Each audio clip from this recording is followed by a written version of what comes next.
She rose from the river, not as a girl, but as a warning. The River Bride of Oru, Part 1, Her Birth. Long ago, when the moon turned red over the kingdom of Oru, the sacred river gave birth to a child. She wasn't born of flesh, but of water, light, and ancient magic. Her name was Nim. She had silver eyes, skin that shimmered in the moonlight, and a voice that calmed even the wildest storm. The elders called her the River Bride, a spirit chosen once every 100 years to protect the land and keep balance between nature and man. But not everyone celebrated her birth. Far away, a war chief whispered, "If we control the river, we control Oru." And 17 years later, the war drums began to. She was born by the river bound by its ancient laws. But 17 years later the water stirred again. Part 2: The Wounded Prince. 17 years after her birth, Nim felt it, the river grew restless, and so did her heart. One morning, as mist danced over the water, she saw a stranger by the river bank, tall, armored, and wounded. She should have run. He wore the colors of war. But something about him felt familiar. The river whispered, "This one is important." The man, Prince Joru, son of the war chief, had been separated from his army. Lost. Bleeding. He raised his sword, weakly. She didn't flinch. "Who are you?" he asked. She pressed a blue stone into his hand, smooth, glowing, warm. "Keep this safe," she said softly. "As long as it stays whole, so will I." And then she disappeared into the mist. Prince Joru stood alone, heart racing, torn between his duty and the girl who saved his life. But what he didn't know was that she had just broken the river's first law. She touched his heart, but awakened a war, the forbidden bond. Every night, Prince Joru returned to the river, searching for the girl with silver eyes. And every night, she was there. Nim never gave her name. She only spoke in riddles, laughed like the wind, disappeared like mist. But still, he came. He told her stories of his kingdom, his cruel father, his fear of war. And in silence, she listened and began to feel. The river warned her. He is human. Their love does not last. Their lives run deep. But Nim, the river bride, ignored the warning. One night, she took his hand and whispered, "When you hold the stone, I feel your heartbeat. If you break it, you break me." And he swore, by the river, the stars, and his sword, that he never would. But love is never safe in a world built on war. Far away, Joru's father had discovered the truth. "My son has betrayed me for a witch of the river." The army was coming. And this time, not even the river could stop them. He crushed the stone and broke her soul. The breaking stone. The sky over Oru turned grey. The birds stopped singing. Nim stood by the river, her heart pounding like a war drum. She knew what was coming. Prince Joru had not returned in 3 nights. The river whispered, "He has chosen his people.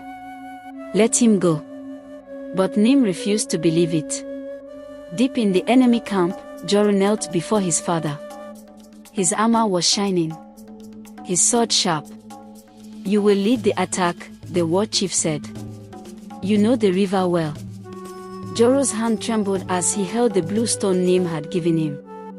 Then, in one swift moment of rage and pain, he crushed it. The stone cracked. The river screamed. And far away, Nim fell to her knees, the water around her turning black. The curse had been broken. The bond shattered. And now, the river would rise, not with song, but with vengeance. The war had begun. And the river bride would no longer show mercy. She gave him her heart, and he gave her war. Now the river will answer with vengeance. The River Bride of Oru, Part 5, Vengeance of the Deep.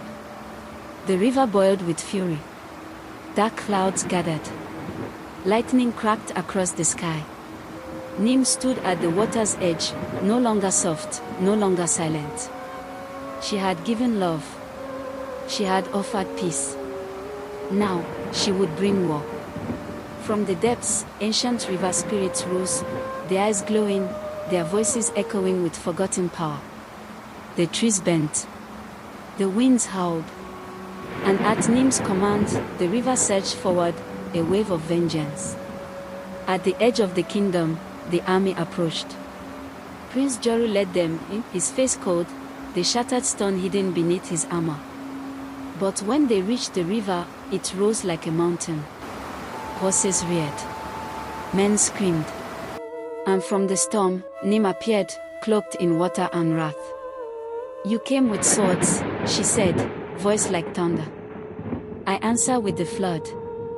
The soldiers attacked. Spears flew.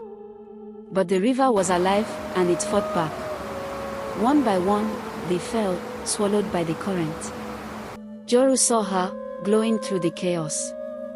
His heart broke again, but it was too late. Nim looked at him one last time, and turned away. The war had begun. And mercy had drowned. The River Bride of Oru, Part 6, the river's final word. Nim stood at the edge of the broken battlefield. The floodwaters had stilled, but not her soul. Across the ruins, Prince Joru stood, soaked, breathless, sword lowered. Their eyes locked.